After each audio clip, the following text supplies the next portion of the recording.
에스라 10장 1절부터 5절 말씀 보겠습니다.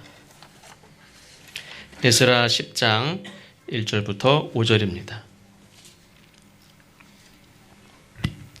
한 절씩 교독하시고 5절 말씀은 같이 읽겠습니다. 에스라가 하나님의 성전 앞에 엎드려 울며 기도하여 죄를 자복할 때에 많은 백성이 크게 통곡하며 이스라엘 중에서 백성의 남녀와 어린아이의 큰 무리가 그 앞에 모인지라.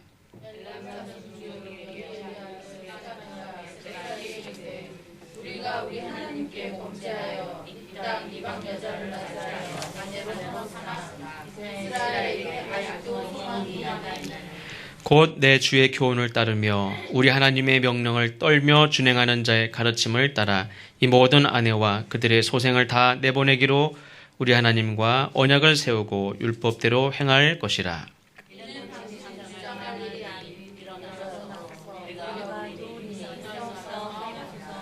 같이 읽겠습니다. 이에 에스라가 일어나 제사장들과 레위 사람들과 온 이스라엘에게 이 말대로 행하기를 맹세하게 하며 우리가 맹세하는지라. 아멘. 종종 흉악한 범죄를 저지르고 감옥에서 몇 년 지내다가 나온 사람이 한 달도 안 돼서 혹은 몇 주 되지도 않아서 또다시 범죄를 저질러서 감옥에 갔다 하는 뉴스를 흔하게 듣습니다. 스포츠 도박으로 연예계에서 이렇게 하차했던 사람이 다시 복귀한 지 얼마 안 돼서 똑같은 일로 뉴스에 나오기도 하고, 무슨 마약 투약을 했다가 하차한 사람이 몇 년 있다가 이렇게 등장했는데 또 똑같은 죄목으로 뉴스에 나오기도 하고, 성폭력이나 성매매 사건으로 연예계에서 하차했던 사람이 또 얼마 되지 않아서 또 그런 일이 있는 경우도 많이 있습니다. 이 전과 몇 범이라고 하는 사람들도 보면 그 전과들이 거의 같은 부류의 같은 내용들, 같은 제목들인 경우가 많습니다. 폭력 전과가 있으면 폭력 전과 1범, 2범, 3범 폭력적으로 계속 같은 죄를 짓는 경우가 많고, 감옥에 들어갈 때는 다시는 그러지 않을 것 같이 이렇게 말을 하지만 어찌된 일인지 나오자마자 기다렸다는 듯이 똑같은 죄를 짓기 위해서 막 달려가는 그런 모습도 봅니다. 그런데 그러한 사람들만 그런가 안타깝게도 하나님께 택한 백성들 역시 징계를 받고 또 이렇게 하나님의 은혜의 자리로 돌아오는 순간 그 눈빛이 이렇게 죄를 바라보는, 그리고 그 발은 이미 죄의 길로 가는 이런 일들을 많이 봅니다. 이 하나님의 은혜로 부족함이 없이 또 형통한 삶을 이어가던 이스라엘 백성들이 어느 날부터 그 신앙적인 거룩함을 잃어버리기 시작합니다. 하나님의 말씀대로 살기보다 세속화됩니다. 근데 결국에는 세상 사람들보다 더 악하고 잔인하고, 세상 사람들은 양심이라도 있는데 이 사람들은 양심도 없고 자기 죄를 합리화까지 시켜요. 하나님의 징계로 나라가 멸망합니다. 70여 년간 고통의 시간을 지내고 이스라엘 백성들은 물론 그 기간 동안 회개의 시간을 갖습니다. 시편이나 이런 데 보면은 포로로 잡혀가서 시냇가에서 노래를 부르고 싶은데 이 포로된 자가, 나라가 멸망한 자가 찬양을 부르고 싶은데 어떻게 그 입술로 나라가 멸망한 자가 하나님의 은혜를 저버리고 멸망한 자가 찬양을 부를 수 있어요. 세상 사람들이 야, 너 옛날에 성가대 때문에 연주 좀 해봐, 노래 좀 해봐, 실력은 있을 거 아니에요. 근데 내가 평생 10년, 20년 혹은 연주를 하고 기타를 치고 피아노를 치고 노래를 하고 했던 사람들이, 세상 사람들이 붙잡혀 왔으니까, 난 포로니까 야, 노래 좀 한번 해봐라, 흥을 좀 돋궈봐라, 내가 거기서 그 악기 연주하게 생겼어요. 그러니까 시편에 보면 그 악기를 다 때려 부셔요. 갖다 버려요. 왜? 그거 가지고 있다 치면 너 기타 칠 줄 알아? 기타 좀 쳐봐. 술자리에서 기타 하나 쳐봐라 이러면은 쳐야 되잖아요. 그러니까 칠 수는 없으니까 그냥 악기를 버리는, 그러면서 울며 그 시간을 보내는 그런 장면들도 있습니다. 어쨌든 그 70여 년간의 시간을 고통스럽게 지내고 또 회개하는 시간을 갖습니다. 눈물로 하나님의 말씀을 읽고 또 그 옛날 하나님과의 동행했던 삶을 이렇게 소망하던 중에 하나님의 약속대로 시간이 다 되고 때가 되어서 하나님의 은혜로 포로되었던 백성들이 1차, 2차, 3차 이렇게 귀환을 하게 됩니다. 바벨론으로 포로로 잡혀갔던 이스라엘 백성들이 3차에 걸쳐 귀환을 하는데 오늘 본문 에스라 10장 말씀은 에스라 학사이기도 하고 에스라 제사장이기도 한데 이 에스라와 함께 백성들이 이 2차 포로 귀환 때 귀환하는 그 때를 배경으로 하고 있습니다. 이스라엘 백성들은 70년간의 이 생활을 통해서 나라를 잃고 고통당하고 포로되고 한 이런 삶을 통해서 자기들의 죄가 무엇인지를 분명히 깨닫고 또 하나님도 그렇죠. 이들이 그 시간 동안 자기 죄를 깨닫고 뉘우치고 새로워지기를 바라신 거지 그냥 때리기 위해서 때린 게 아니죠. 그런데 70여 년의 포로 생활을 끝내고 돌아와서 정착하기도 전에 이 에스라 제사장에게 아주 참담한 이야기가 들려옵니다. 그 말씀이 에스라 9장입니다. 에스라 9장 1절 2절 에스라 9장 1절 2절을 같이 한번 읽어보겠습니다. 에스라 9장 1절 2절 같이 읽겠습니다. 시작. 이 일 후에 방백들이 내게 나와 이르되 이스라엘 백성과 제사장들과 레위 사람들이 이 땅 백성들에게서 떠나지 아니하고 가나안 사람들과 헷 사람들과 브리스 사람들과 여부스 사람들과 암몬 사람들과 모압 사람들과 애굽 사람들과 아모리 사람들의 가증한 일을 행하여 그들의 딸을 맞이하여 아내와 며느리로 삼아 거룩한 자손이 그 지방 사람들과 서로 섞이게 하는데 방백들과 고관들이 이 죄에 더욱 으뜸이 되었다 하는지라. 이제 새롭게 거듭나서 하나님의 말씀으로 새로운 삶을 사는 것을 어떻게 보면 하나님 앞에 보여드려야 돼요. 내가 잘못했습니다 하는 것은 새로운 삶을 살아서 그 삶을 보여드려야 되죠. 보란듯이 세상 사람들에게도 거룩한 영향을 끼쳐야 할 백성들이 악한 이방인들의 영향을 받아서 변질되어 가고 있습니다.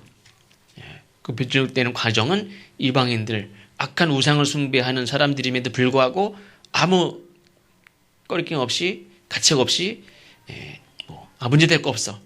그러면서 그냥 결혼하고 그냥 살면서 그걸 다 받아들이고 변질되어 가고 있습니다. 이스라엘 백성들이 어떻게 보면 교회에서만이 아니라 삶의 현장에서 세상 사람들로부터 심각한 영향을 받고 있어요.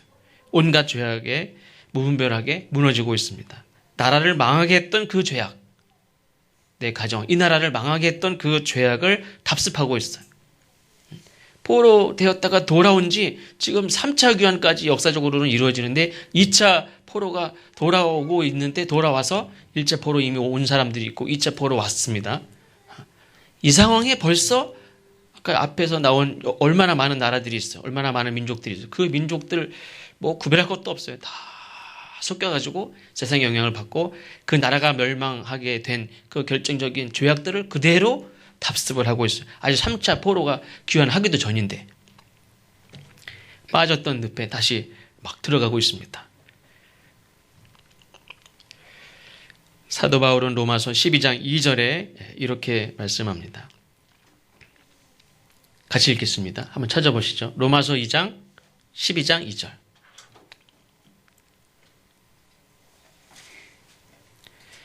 잘 아시는 말씀이지만 같이 읽겠습니다. 로마서 12장 2절.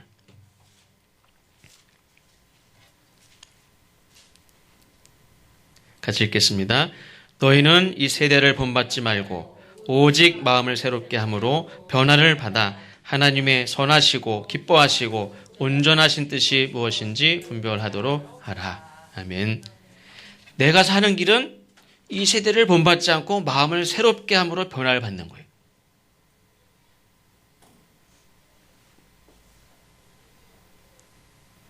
(2017년) 어떻게 살아야 되겠습니까?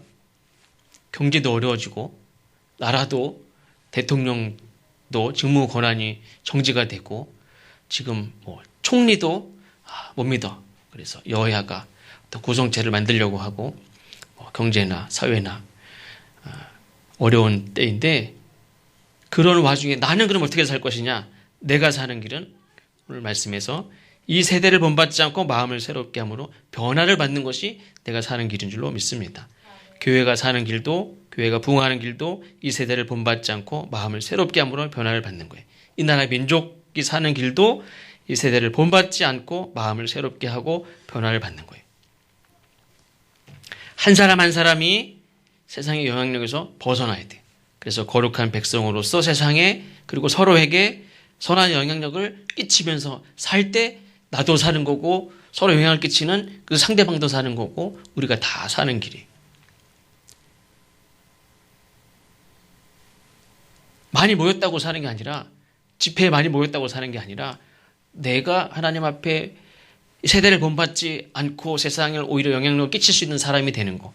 마음을 새롭게 해서 변화를 받는 사람이 되어야 그리고 상대방에게 영향을 끼치는 사람이 되어야 내가 우리 가족이 우리 교회가 임족이 사는 줄로 믿습니다. 그런데 이스라엘 백성들은 하나님께서 택한 거룩한 백성으로서 영향을 끼치는 게 아니라 세상 사람들에게 악한 자들에게 영향을 받죠. 이미 징계로 불구덩이에 들어가서 상처가 났는데 상처가 아물기도 전에 또 다시 불구덩이로 들어가고 있는 형편이라고 볼 수 있습니다. 우리에게 이러한 일들이 반복되지 않아야 될 줄로 믿습니다. 성경에서만 일어나는 게 아니라 우리의 개인의 삶에 있어서나 우리 민족에게 있어서나 이런 죄를 반복하는 일들이 없어야 될 줄로 믿습니다. 내가 살아가는 시대가 어떤지도 참 중요하죠. 내가 살아가는 시대가 어떤지. 내가 살던 시대는 참 힘들었어. 내가 살던 시대는 혼란의 시기였어. 제가 신학교 다닐 때는 90년대 내내 공사하는 시기였어요. 내내 공사하고 물론 80년대는 내내 데모하는 시대였지만 제 때는 내내 데모도 많이 하고 교문방만 나가면 늘 전경들이 있고 늘 데모를 했고 학교가 늘 시끄러웠고 그 학교 주변은 늘 이렇게 뭐라고 그러죠? 도시 빈민에서 전경들 들어오고 막 빈민들 싸우고 맨날 막 도망쳐오고 또 거기에 밤에 가서 이렇게 애들 가르치고 또 조금 지나니까 거기 개발한다고 뚜뚜뚜뚜뚜 다 아파트 들어오고 기숙사 이 틈이 벽이 갈라져가지고 문이 잘 열리던 문도 안 열리고 막 이렇게 될 정도로 그냥 거의 10년 동안 공사하고 시끄럽고 이런 시대에 살았어요. 근데 내가 살던 시대가 어떤 시대냐, 내가 살던 환경이 어떤 환경이냐, 그게 중요한 게 아니라 그 와중에 그러면 나는 어떻게 어떤 사람으로 그 경험을 통해서 어떤 사람이 되느냐 하는 게 중요하죠.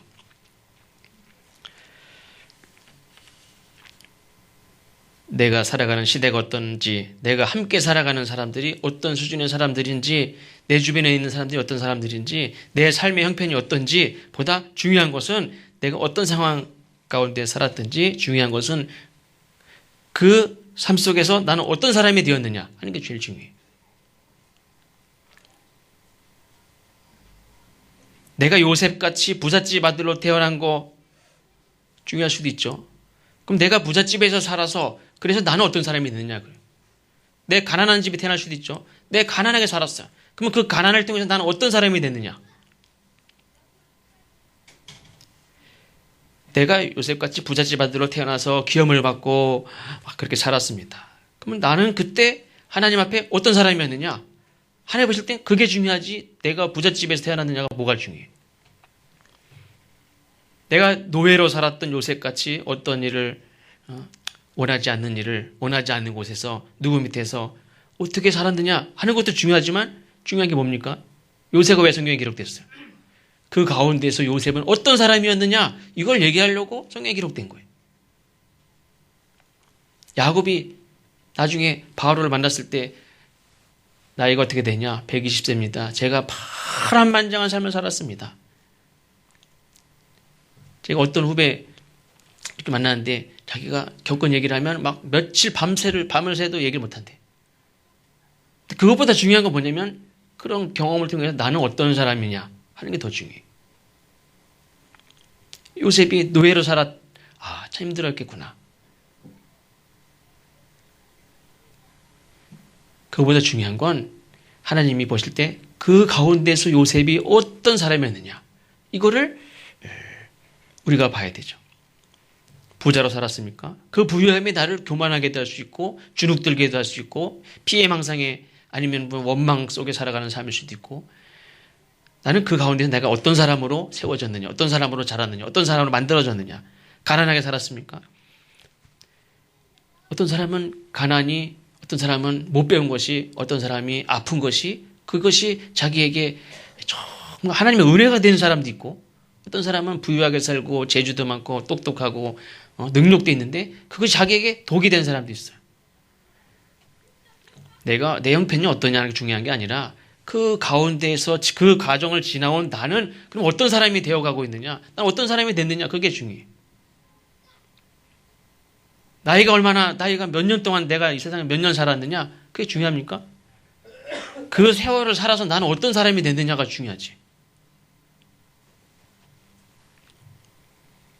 내가 노예로 살았던 요셉같이 그 속에서 내가 그렇게, 요셉 못지않게 그렇게 힘든 삶을 살았습니다. 중요한 것은 그때 나는 믿음의 사람이었느냐, 그게 중요해. 그냥 고생한 것이 중요합니까? 고생한 사람이 얼마나 많은데. 그때도 변함없이 나는 하나님 앞에 범죄할 수 없습니다. 하나님 믿음을 가지고 살았던 사람이냐, 내가 여전히 믿음의 사람이었느냐, 그것이 중요하지. 내가 고생 많이 했습니다.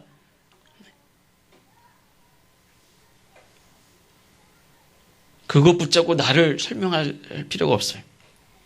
삶의 형편은 하나님의 뜻에 따라서 부잣집에서 살 수도 있고 노예로 살 수도 있고 높은 지위를 얻어서 성공했다는 이름을 얻어서 살 수도 있어요. 그러나 하나님이 보시는 것은 내 삶의 형편이 아니라, 내 삶의 형편은 하나님이 언제든지 원하시면 노예로 또 가게 하실 수도 있고 광야로 이끄실 수도 있고 총리가 되게 하실 수도 있고, 그것이 뭘 중요해. 그 가운데 나는 어떻게 살았느냐가 제일 중요해. 그때 당신은 어떤 사람이었느냐? 사람들이 그렇죠. 고생했으면 고생하는 가운데 그래도 당신은 믿음으로 살았군요. 아, 그렇구나. 그거에 도전을 받은 거지. 부자로 살았다고 누가 인정해 줍니까?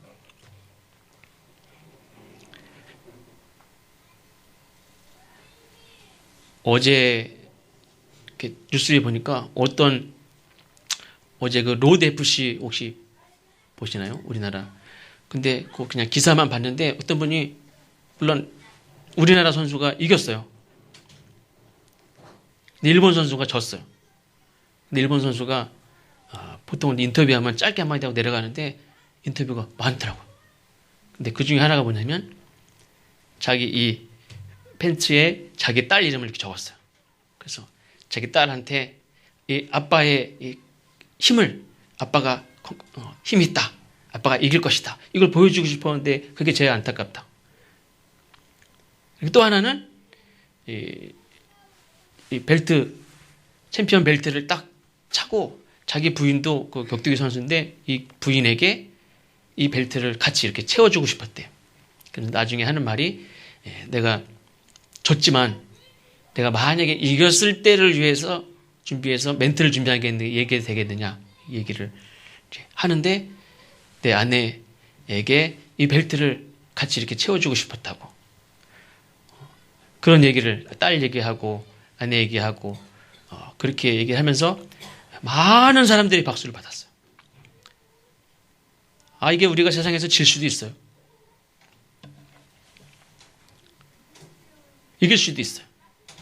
어차피 챔피언 한 명이고, 그러긴 승도 있지만 패도 쌓이고 승도 쌓이고 그렇지 않습니까? 질 수도 있어요. 근데 내가 졌을 때 나는 누구냐, 그런 말이에요. 김보성 씨가 어제도 김보성 씨가 소아암 어린이들을 위해서 이렇게 데뷔전 하면서 싸웠어요. 그러면서 계속 죄송하다고. 그래서 힘을 이렇게, 내가 이겨서 이 소아암을 겪고 있는 아이들에게 힘을 주고 싶었다, 이런 얘기를 계속 하는데 계속 잘못했다고, 죄송하다고. 근데 많은 사람들이 아니다, 그걸 위해서 도전한 것 자체가 사람들에게 이렇게 위로가 되고 힘이 되고, 꼭 이겨야만 사람들에게 힘이 됩니까? 사람들은 졌지만 이 세상은 이긴 사람은 한 명이에요. 근데 대부분의 사람들은 다 2등, 3등, 4등, 5등, 6등, 10등 다 진 사람들 아닙니까? 졌을 때 그 사람이 어떤 믿음을 가지고 졌을 때 어떤 그런 마음을 가지고 사느냐. 그게 제일 중요해요. 사람이 이겼을 때 뭐 무슨 말을 못합니까? 근데 졌을 때, 패배했을 때, 가난했을 때, 힘들 때, 아플 때, 그때 나는 어떤 사람이었느냐? 요셉같이 어느 날 갑자기 형들한테 팔려가지고 감옥에 이렇게 들어가고 노예 신세가 됐을 때 그럼에도 불구하고 그 요셉은 어떤 사람이었는지. 그게 우리에게 도전이 되지. 총리가 됐을 때, 대통령이 됐을 때, 성공했을 때, 부자가 됐을 때, 대박이 났을 때, 그때 그 사람이 어떤 사람이었느냐? 그건 잘 모르죠. 그 사람이 부자니까 그렇게 얘기하지. 가난해봐. 그건 모르잖아요. 근데 어려울 때, 힘들 때, 패배했을 때, 아플 때, 이럴 때 우리가 다 예상하는 바가 있죠. 원망하기도 하고, 낙심하기도 하고.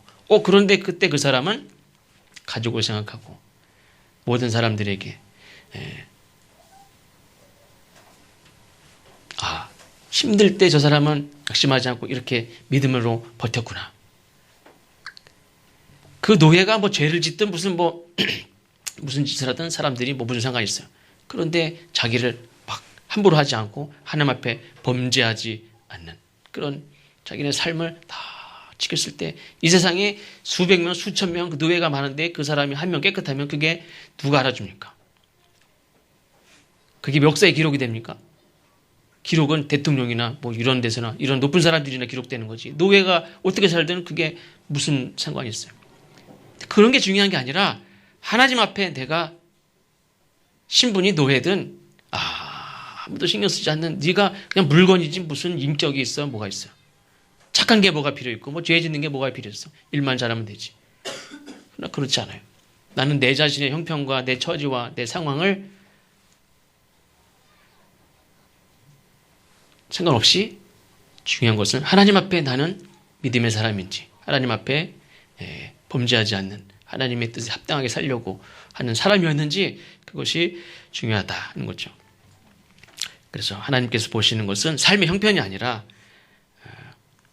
나의 사람됨, 하나님 앞에 나의 사람됨이 중요합니다. 내가 살아가는 시대가 어떤 시대인가, 내가 살아가는 이 나라 사람들이 어떤 사람들인가, 어떤 사람은 그렇죠. 참 이 나라 사람 답답하다. 대한민국 사람들 얼마나 답답한지. 서로 그렇죠.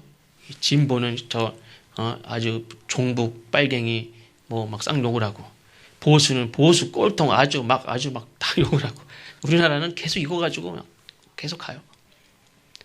그럼 서로 이 답답한 이 세상, 답답한 이 나라, 힘든 이 세상이 내가 살아가는 이 나라 사람들이 어떤 사람인가? 이 시대가 어떤 시대인가? 내가 살아가는 이 나라 대통령이 누구인가? 그거보다 중요한 것은 뭐냐면 내가 세상을 향해서 선한 영향력을 끼치는 사람으로 살고 있느냐? 이게 제일 중요해요. 이것보다 중요한 게 없어요. 이 시대는 전쟁이 나서 어떤 사람은 전쟁을 겪은 분도 있고 일제시대 때 겪은 분도 있고 4.19를 겪은 분도 있고 매일 뭐 육시방쟁 무슨 뭐 민주화 이런 과정을 겪은 분들도 있고 어떤 시대를 겪는지는 다 사람마다 달라요. 어떤 시대에 살았느냐가 중요한 게 아니라 그때 나는 어떤 사람이었느냐 그게 제일 중요해요. 모든 교회가 핍박을 당하고 예수 믿는 사람들이 막 십자가에 달려 죽고 톱으로 쓸려 죽고 가족이 다 뿔뿔이 흩어져서 그렇게 사는 그런 시대에도 나는 어떤 사람이었느냐 그게 중요하듯이 기독교가 공인이 되고 모든 사람들이 전 백성들이 다 교회 다니는 그런 시대에 그때 나는 어떤 사람이었느냐 자기 신앙 고백을 안 해도 그냥 다 그리스도인인 시대 그때 난 어떤 사람이었느냐 중요하죠. 스룹바벨과 함께 1차로 귀환한 백성들 에스라가 2차 귀환할 때고 스룹바벨과 함께 1차로 귀환한 백성들이 오자마자 한 일이 뭐냐면 불타버린 이 성전을 다시 재건하는 일이었어요. 이 이스라엘 백성들은 성전 중심 아닙니까? 지난번에 말씀드린 대로 어디 이렇게 유럽으로 이사를 가든 다른 데 가서 살든 어쨌든 유대인 10명만 되면 무조건 예배 드릴 수 있는 회당을 지었어요. 그래서 아직 크진 않더라도 어쨌든 모일 수 있는 그거를 짓고 그 중심으로 더 살았어요. 근데 예루살렘 성전이 없어요. 백성들이 다 돌아오는데 성전이 없어요. 모일 곳이 없어요. 중심이 없어요. 그래서 이들이 애쓰고 노력해서 이룩한 것이 바로 성전을 건축한 겁니다. 성전을 재건했어요. 그런데 건물이 이스라엘의 새로운 삶을 보장하냐? 건물이 앞으로의 미래를 보장하는 게 아니에요. 물론 이스라엘은 성전 중심으로 모이니까 그 기능을 어느 정도 하겠죠. 그러나 건물이 이스라엘 백성들의 미래를 보장합니까? 옛날에는 뭐 성전이 없어서 망했습니까?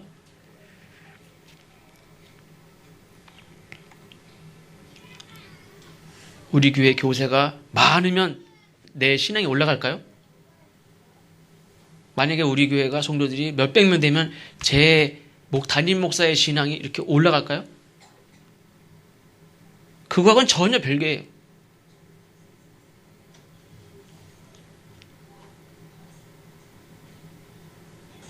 저는 부끄럽지만 제 신앙은 참 부끄럽지만 제가 이 교회에 처음 올 때보다 지금이 저는 신앙이 조금 더 낮았다고 생각을 해요. 부목사로 몇백 명 앞에서 설교할 때보다 저는 지금이 제 신앙이 훨씬 낮았다고 생각해요. 제가 재작년에 2016년도 들어서면서 내년은 창립 30주년입니다. 새로 개척하는 교회 그런 마인드를 가지고 삽시다. 그랬죠.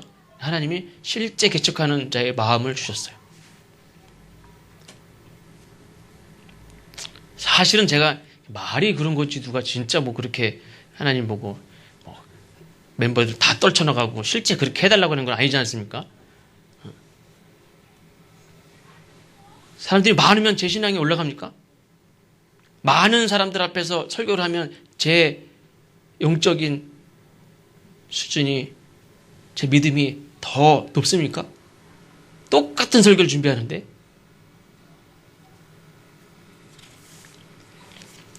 백성들은 성전을 재건하고 건축하였음에도 불구하고 세상의 악한 이방인들에게 무기력하게 영향을 받아요. 그리고 막 죄악의 길로 막 다시 다 들어가요. 이때 제사장 에스라는 9장에 보니까 회개하고 기도하는 장면이 나옵니다. 9장 4절에 보니까 이에 이스라엘의 하나님의 말씀으로 말미암아 떠는 자가 사로잡혔던 이 사람들의 죄 때문에 다 내게 모여오더라. 에스라가 울며 기도하고 회개할 때에 백성들이 다 몰려옵니다. 오늘 본문의 말씀 10장 1절에도 보면 에스라가 울고 기도하고 죄를 자복하는 장면이 나옵니다. 어떻게 보면 에스라 학사는 에스라 제사장은 그래도 백성들보다 낫지 않아요?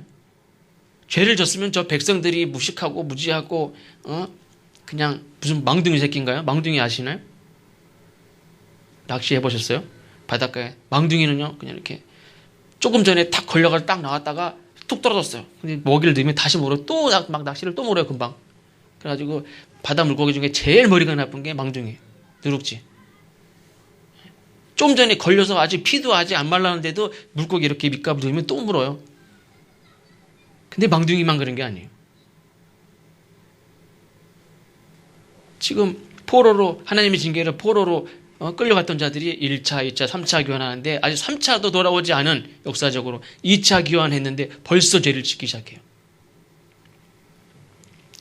그래서 아까 말씀드린 대로 9장에 보니까 9장에 보면 막 에스라가 기가 막혀서 이렇게 막 앉아있는 장면이 나와요. 그렇게 번역이 이렇게 돼서 기가 막혀서 앉아있어 저녁 때. 많은 백성이 크게 통곡하고 그 앞에 모입니다. 2절에 보니까 백성들이 자기 죄를 고백해요. 이 나라가, 이 땅의 교회가, 이 땅의 백성들이 죄가 있다면 바로 나의 죄 때문입니다. 그렇게 9장에 보니까 에스라가 기가 막혀서 앉아있고 근심하고 하나님 앞에 무릎 꿇고 기도할 때에 10장 2절 우리가 오늘 읽은 2장 말씀에 보니까 스가냐라는 사람이 말을 합니다. 우리가 우리 하나님께 범죄하여 이 땅 이방 여자를 맞이하여 아내로 삼았으나 이스라엘에게 아직도 소망이 있나니. 3절 4절 표준 세번역으로 제가 읽어드립니다. 이제 우리는 하나님의 명령을 두려워하면서 받드는 분들의 권면과 에스라 제사장님의 가르침을 따라서 이방 여자들과 그들에게 선한 아이들을 다 보낼 것을 하나님 앞에서 언약하겠습니다. 율법대로 하겠습니다. 그러므로 이제 일어나십시오. 이 모든 일을 제사장님이 맡아서 하셔야 합니다. 우리가 제사장님을 도와드리겠습니다. 용기 있게 밀고 나가십시오. 나로부터 회개와 각성이 필요한 줄로 믿습니다. 저 사람들이 문제가 아니라 바로 내 문제. 회개할 사람들은 저 사람이 아니라 바로 누굽니까? 나예요, 나. 에스라가 회개하니까 백성들이 회개했지, 회개하라고 외치니까 회개했습니까? 이 말씀 볼 땐 참 제가 부끄럽죠. 회개하지 않는 백성들이 눈에 보입니까? 내가 회개하지 않아서 그런 거죠. 말씀대로 안 삽니까? 내가 말씀대로 안 사니까 그런 거죠. 제가 매일매일 큐티를 이렇게 프린트해서 나눠드리다가 요즘에 안 나눠드리죠. 제 그냥 카스에만 쭉 올려요, 계속. 아무도 안 보는 것 같아요. 그래서 안 해요, 지금. 그냥 카스에만 제가 올려요, 계속. 매일매일. 새벽에 오시는 분들하고만 하고.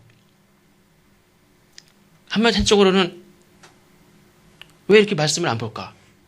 매일매일 뭘 이렇게 말씀 묵상을 하고는 사나?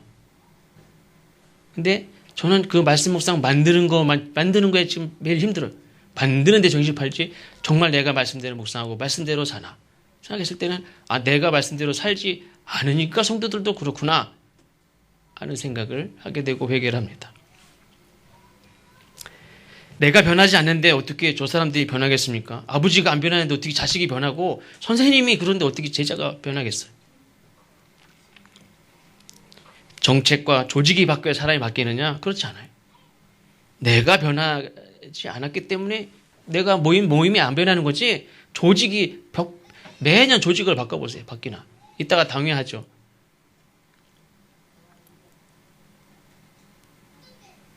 당회에 이 사람을 이렇게 놓고 이 사람 이렇게 놓고 죄송합니다. 새누리당이 이 사람 이렇게 놓고 이 사람 이렇게 놓고 찢어졌다가 다시 만들면 바뀝니까?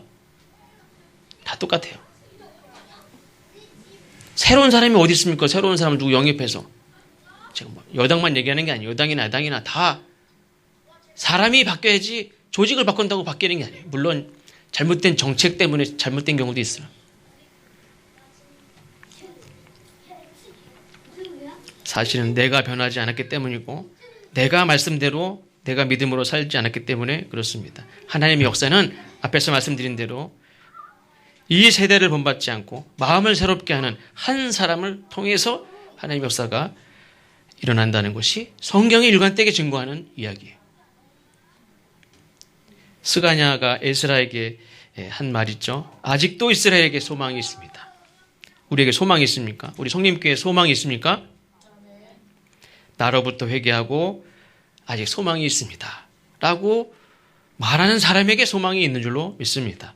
소망은 소망이 있다고 말하는 사람에게 소망이 있지 소망에 합당한 회개와 마음을 새롭게 하는 자에게 소망의 길이 열리는 거지 누가 떠먹여줍니까? 어려움 당하고 절망하는 가정이 있습니까? 아직도 소망이 있는 줄로 믿습니다. 우리가 올 한 해 창립 30주년이라고 하면서 살았는데 굉장히 어렵고 힘든 한 해를 살았지만 아직 우리에게 소망이 있는 줄로 믿습니다.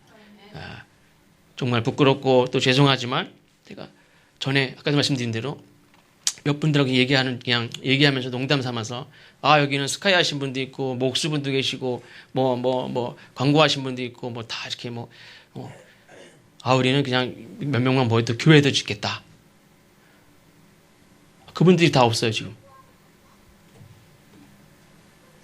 제가 뭐 나쁜 의도로 이렇게 잘한 건 아니지만 하나님은 내가 이렇게 사람을 어쨌든 그게 솔직한 마음 아닙니까? 이런 사람들이면 뭘 살 수 있겠다. 그러니 더 대단한 사람들이 있으면 제가 어떻겠어요? 이런 사람들이 꼭 필요한 사람, 이런 사람들이 있으면 할 수 있겠다. 하나님이 하시면 함께 할 수 있겠다는 마음이 아니죠. 사람들 보면서 이 사람 할 수 있고 이 사람 할 수 있겠구나.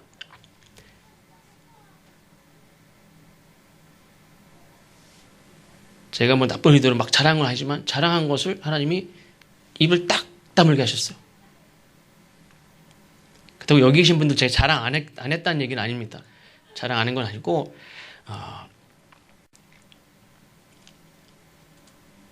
그래서 그다음부터는 제가 한마디도 안 합니다. 다른 교회 목사님들 만나도요. 제가 물론 여러분들을 기뻐하고 다 자랑스러워하는 마음이 있지만 입으로 절대 자랑하지 않아요. 내가 사랑하고 잘 준비해서 말씀을 나누고 기도할 제가 최선의 선한 목자가 돼서 그렇게 해야 될 당시 제가 이 사람들은 믿을 만한 사람들 이런 사람들이 같이 뭐 할 수 있겠다 그런 마음을 하나님이 다 가져가셨어요. 그러나 제가 소망이 있다 하는 말씀을 드릴 수 있는 것은 그냥 어떤 사람이 능력이 있어서가 자랑하는 게 아니라 소망이 있는 게 아니라 오늘도 여전히 아이들을 가르치고 있는 교사들이 있어서 하나님의 일들을 묵묵히 힘들지만 감당하는 교사들이 있어서 소망이 있다. 저는 그랬어요. 성가대가 4명, 5명 이렇게 앉다가 딱 절반이 없어지는데도 저는 걱정을 많이 했죠. 근데 변함없이 자리를 지키는 거 보고 하나님을 찬양하는 데 있어서는 4시면 하고 2은 못하냐? 그게 아니죠. 주어진 것을 잘 감당할 때 저 굉장히 도전을 많이 받았어요. 힘이 되고. 재정부 하시는 분들은 어느 날은 그 재정 기록하는 그 회계일지를 3부를 사시더라고요. 그래서 한 부 해서 두면라도 보고 재정부도 보고 이렇게 보면 되는데 왜 3부를 하시나 했는데 이유가 있어요. 각자 하나씩 가지고 그것도 이게 컴퓨터로 인용해서 각자 뽑아서 가지고 있는 게 아니라 다 각자 수기로 해가지고 3개를 가지고 있어요. 왜 그러냐고 그랬더니 집에 가지고 있으면서 늘 이 헌금하신 분들 이렇게 그분들 기도하고 그러려고 가지고 있는다는 거예요. 그래서 그것도 굉장히 제가 도전이 되고 위로가 되고 힘이 되고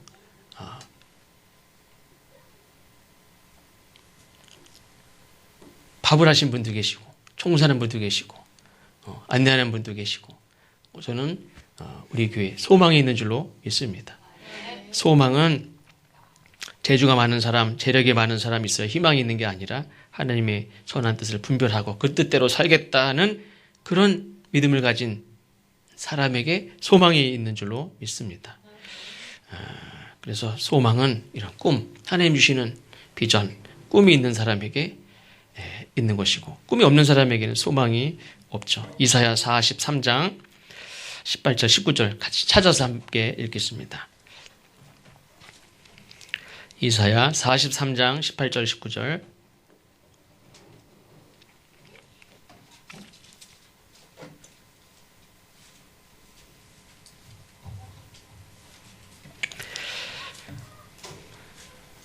같이 읽겠습니다. 너희는 이전 일을 기억하지 말며 옛날 일을 생각하지 말라.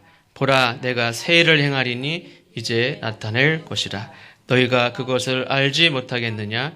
반드시 내가 광야의 길을 사막에 강을 내리니. 아멘. 우리가 소망하는 것은 우리의 노력이나 재주나 힘으로 되는 것이 아니라 믿음의 백성들에게 주시는 하나님 주시는 은혜로 가능한 줄로 믿습니다.